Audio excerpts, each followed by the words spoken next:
Hello, and welcome to Christmas MuVies Spotlight. I'm your host, Pam, and I'm half of the co-hosting duo known as Pam and Dawn. My trusty sidekick, partner in crime, and friend, Dawn, could not be with us today. Ooh, that sounds dire, doesn't it? But it's not as bad as you think. She's under the weather, and she's lost her voice. We hope you get well soon, Dawn. I miss you. And recently, Dawn and I had the wonderful honor and opportunity to chat with SQuire Rushnell and his lovely wife, Louise Duart. SQuire and Louise are the authors of the Godwink series of books that have become national bestsellers, if I can only talk. And now the premise of these wonderful books have been made into a holiday movie. Premiering this Saturday on Hallmark Movies Mysteries is A Godwink-Christmas, airing at 9 p.m. Eastern, 8 Central, and we are excited to bring you our interview with SQuire Rushnell and Louise Duart. Enjoy.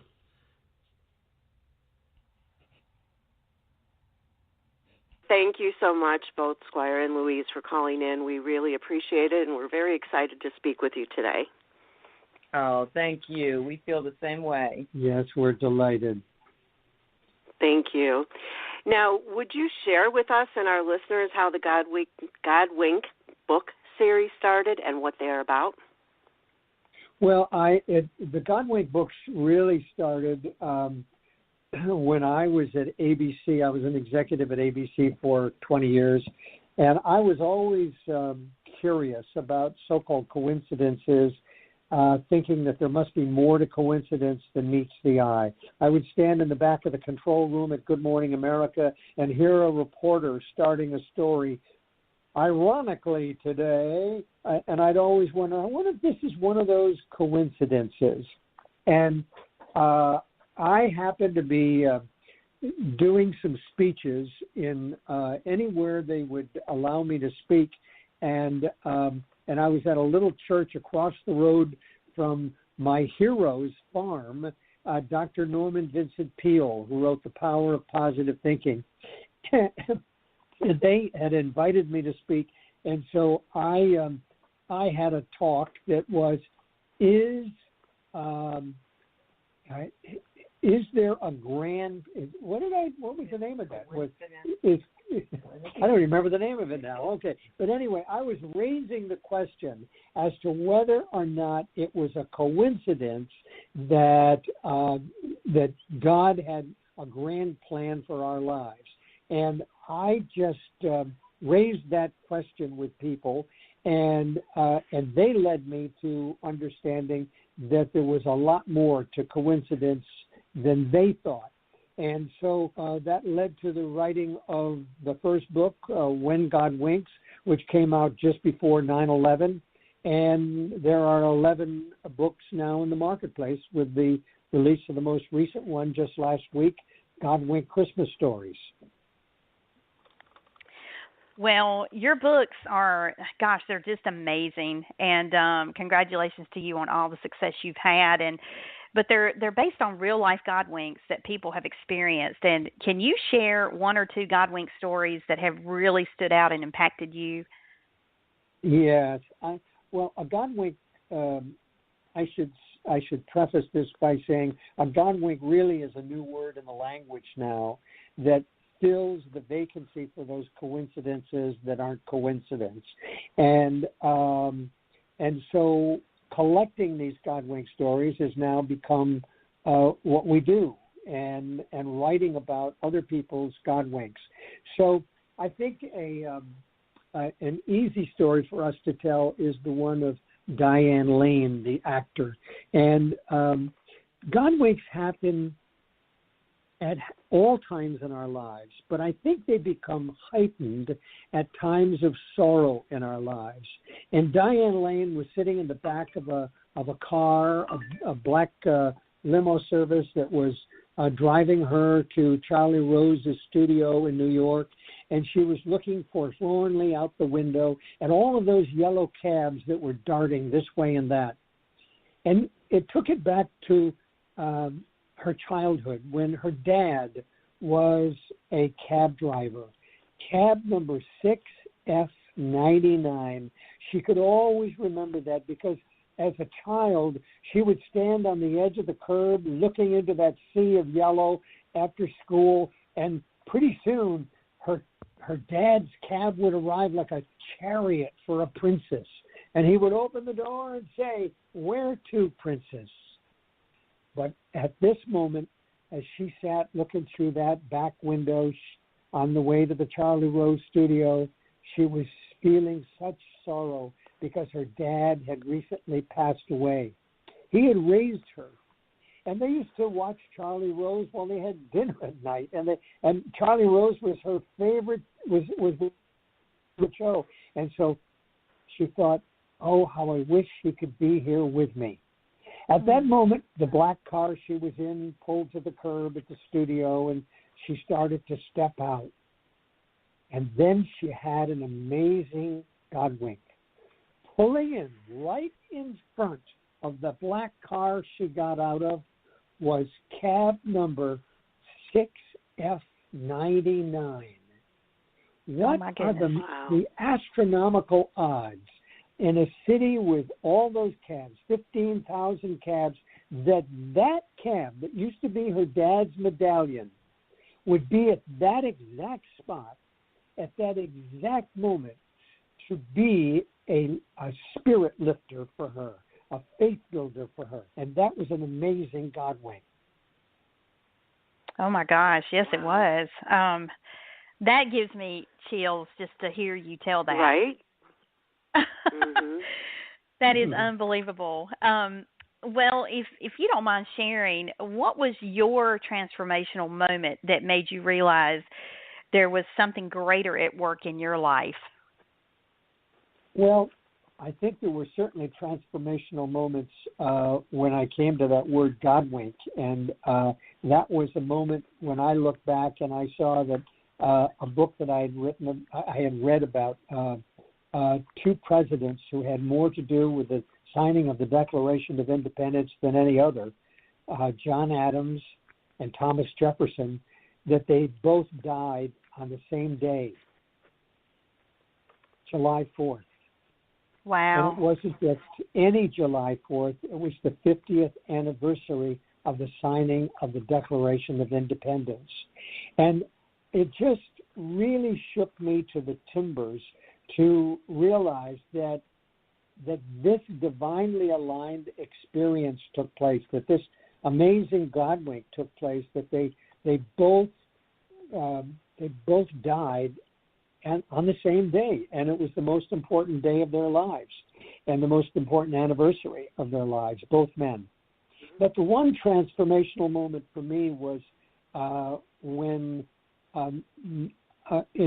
in an earlier marriage, when you go into a hospital to, think you're having a baby and you're going to come out at the other end and you're going to hand out cigars, you never expect that the doctor's going to say, "I'm sorry, but your baby was born in cardiac arrest.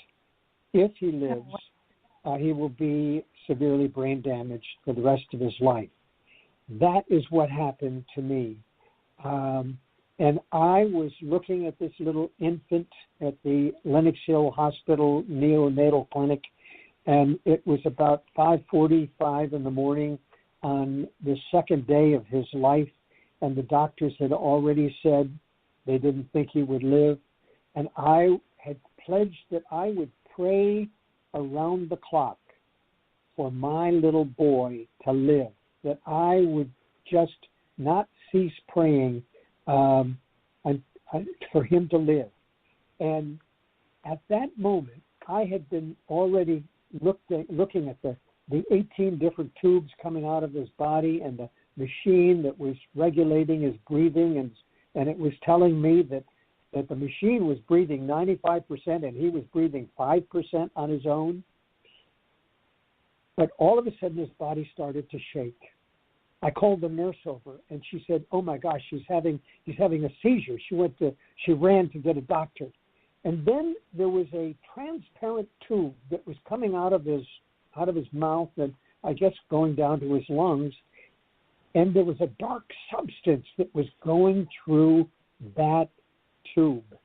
You see, the reason he had cardiac arrest was that he had meconium. He had breathed in his own body waste in the womb, and his lungs were blocked, and there was nothing the doctors could do about it. How could you operate on a little baby like that? Certainly not at that time.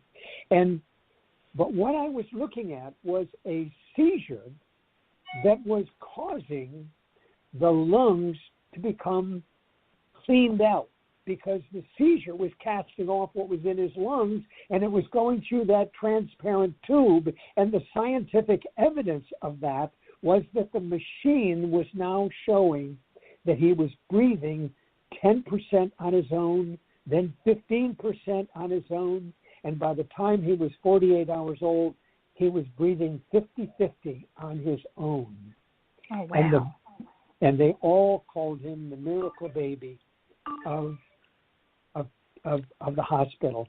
And so that was a transformational moment for me. It started my walk with Jesus. I'd always believed in God, but I wasn't a daily walking in the footsteps of Jesus. And that was the time that my faith was really born. And that was an amazing Godwink for me, because a Godwink is not just one of those coincidences that isn't, but a Godwink is also answered prayer. There is no word in our language for answered prayer. And so our readers have filled in that vacancy by saying, I just had a Godwink, when they just had an answered prayer. So I was pleading to God over that incubator. God was answering my prayer by causing the seizure, doing something that the doctors could not do, and giving our son life. He has brain injury, but he is now 33 years old. He lives in the most wonderful adult community for disabled adults outside of Houston, the most beautiful place in the world. And that was a major Godwink in our lives. Oh, wow. That is an incredible story. Oh. I'm telling you, like we said before when you were talking about Diane Ladd, it gave you the chills, but this was so much more. And I thank God that, he blessed you and your family and your son with having him pull through this. And as soon as you said that, he was releasing that meconium, I thought, this is a miracle, because you don't hear things like that. I know. Mostly it ends up in the other direction, and wow, I can see how that transformed your lives. Honestly, yeah. And I saw and witnessed a miracle. Yes, exactly, exactly. And I do believe in miracles. And you see them every day, whether people realize it or not, whether they believe or not. And in this case, I definitely think that was a miracle. And that kind of, wow, that kind of throws me off to what I was going to say next. But, I mean, it just touches my heart. It really does, because I have 4 children, and my last son is special needs. So I feel you. I feel you. Okay, well, that's a special language, no question about it. My goodness, yeah. Well, we feel as though it is another amazing miracle that Louise and I have been in the entertainment business both of our lives, all of our lives, and I spent 20 years at ABC, ran a network for ran a network after that for 6 years, and what is happening with Hallmark, with a Godwink-Christmas, 2 weeks from this Sunday on November 18th at 9 p.m. Eastern Time. What is happening is another kind of miracle, because we have researched this to the best of our abilities, but we can never find, we cannot find that there is another movie that was ever on a secular television, or a series that was ever on a secular television network that had G-O-D in the title. That to have a Godwink-Christmas is a breakthrough. And for this to have happened just 6 weeks after CBS launched the first series on their network in their history that ever had God in the title, God Friended Me, which just happens to be a very big hit on that network.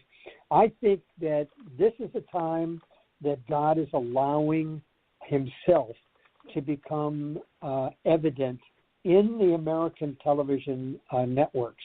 And we've seen it in the movie theaters over the last couple of years where movies have broken through and that kind of thing. But this is a major breakthrough, I think, for the Hallmark Channel. And it's a great movie. We're just so excited about it. Oh, well, I can imagine. I mean, and I want to say congratulations, too, on having Godwink picked up by Hallmark. I mean, that is huge. They have such a fan base that is going to love this movie, I have no doubt, and it's going to touch a lot of lives. The cast is outstanding, and we were wondering if you had a hand in picking the cast, and what was it like to be on set to see one of your books come to life?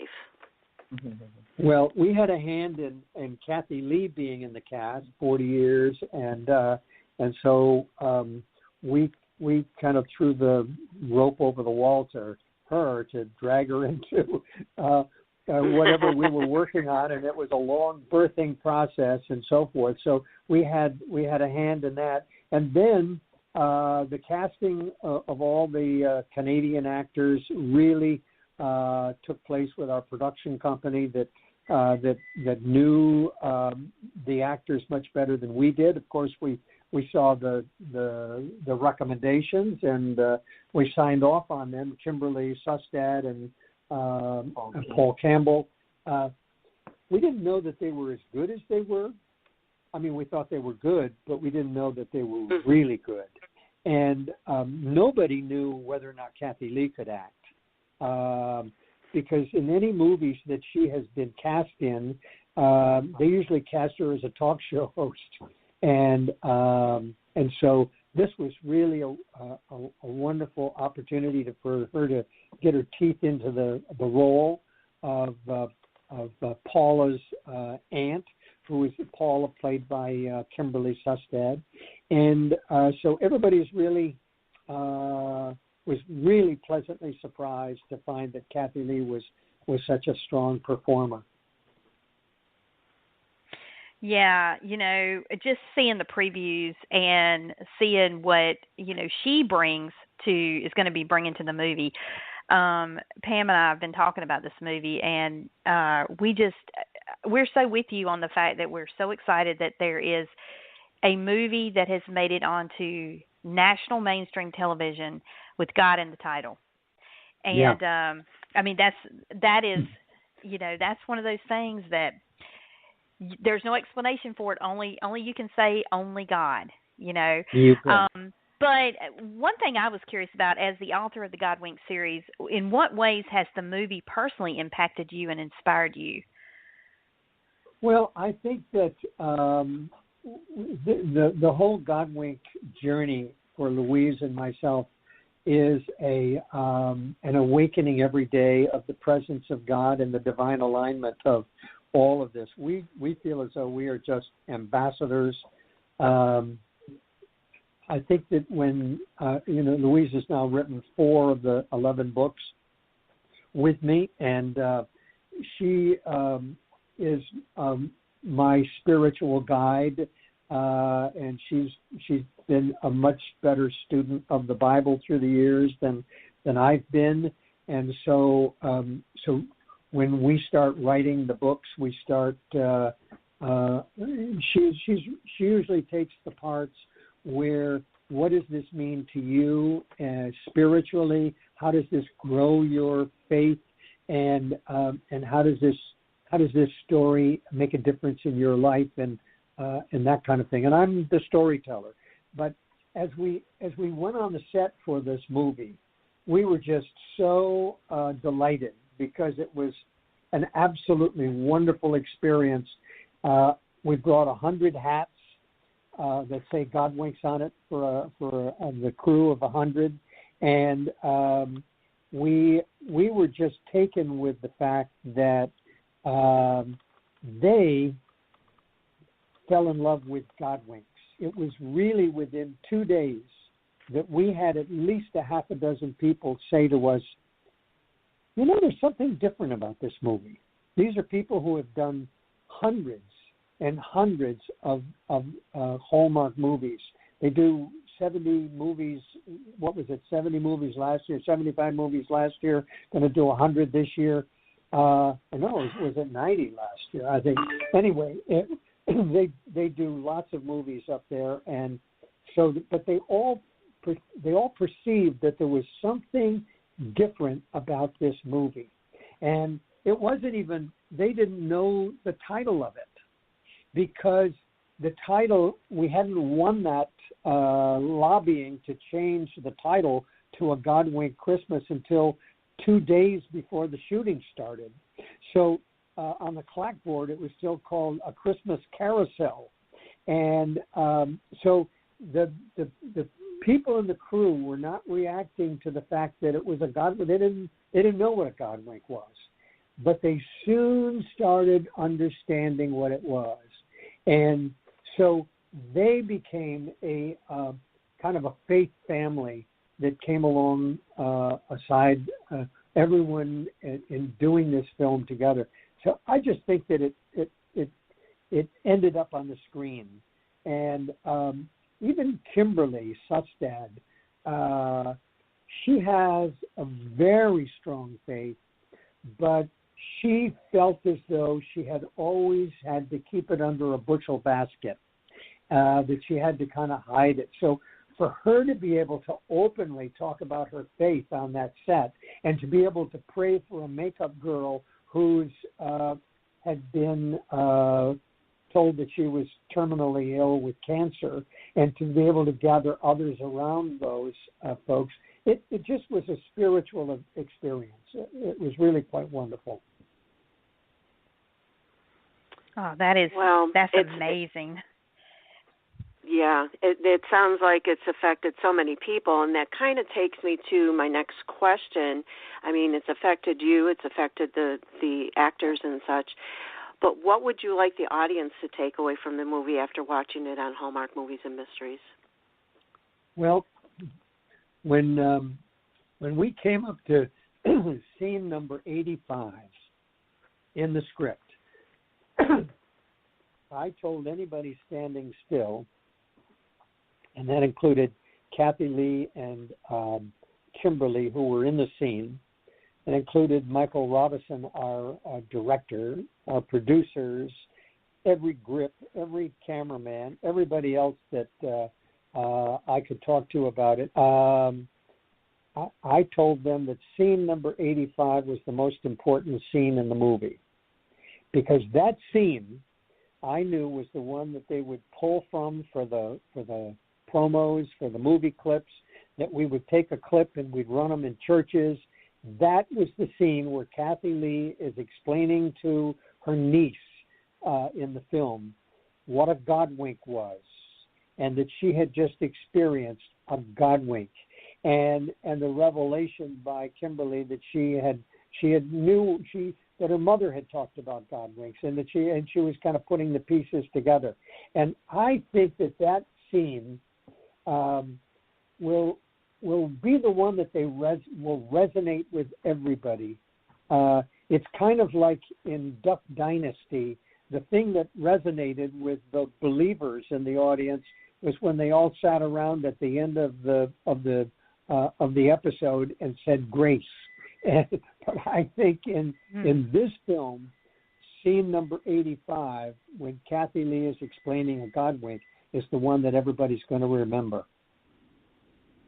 Yeah, and let me just add to that the penny will drop that they also have had Godwinks, and that they will also begin to look for them in their own lives, and their lives will become enriched because they now have a concrete connection to somebody up there that they've not been friendly with, or maybe didn't know too well, or have been afraid of, didn't want to call that person God, didn't know what to call that person.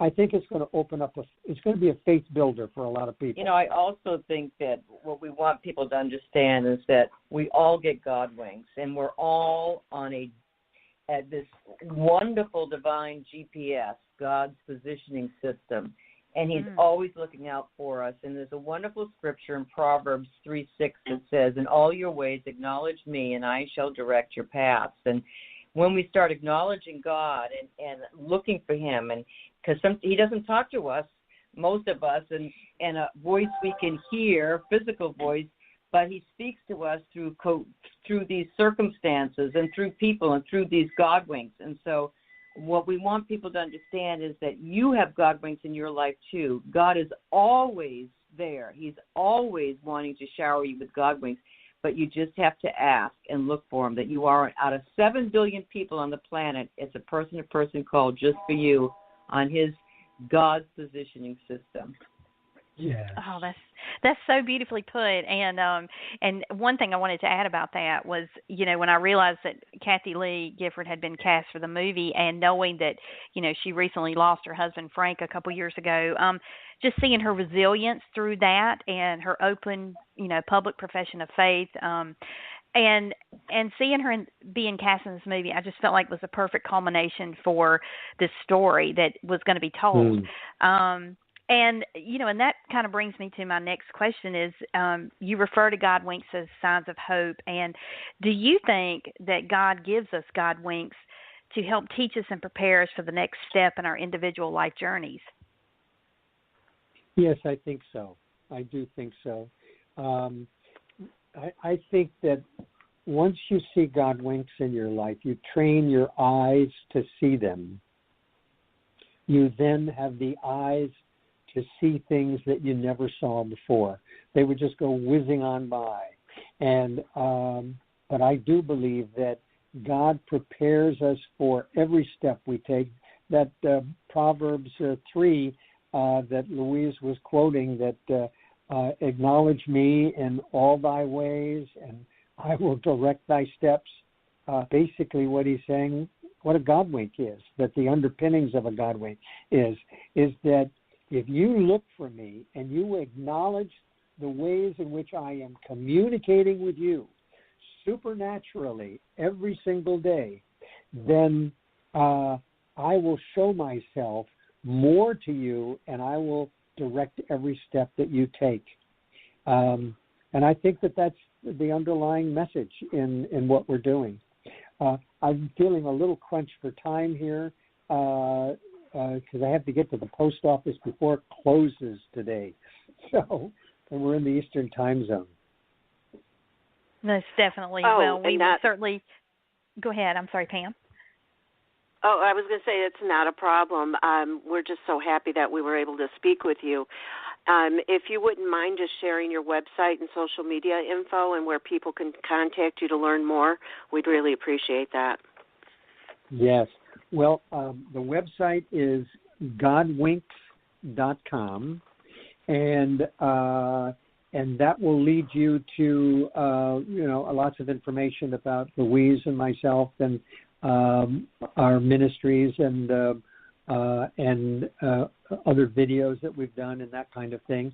But on Facebook, Godwinks, Facebook.com/Godwinks is the public site that we have, and I post there every single day, and we are over 275,000 fans who gather every day to hear a new Godwink story and to share their own Godwink stories. So it's a gathering of hope and encouragement. And then there is a private group which Louise is managing, and that's called the Godwink'S on Facebook as a private group. So it's a little like the Hardys. We were inspired by the Hardys, and and so that's still growing. It's approaching 9,000 members, and it's more of a place where people share their prayers for each other, and people feel very safe when they go to that particular site, because it's a private group, to be able to share their heart and their Godwinks. Well, Squire and Louise, thank you so very much for being our special guest and taking the time to speak with us. We greatly appreciate it, and we are looking forward to the movie and all the Godwinks that we will see moving forward. Oh, thank you so much. God bless you, and look for the Godwinks. All right, Pam and Dawn. God bless you both. All right, you take care. Thank you. Thank you. Bye-bye. Take care. Thank you. Bye-bye. God bless both of you. Bye-bye.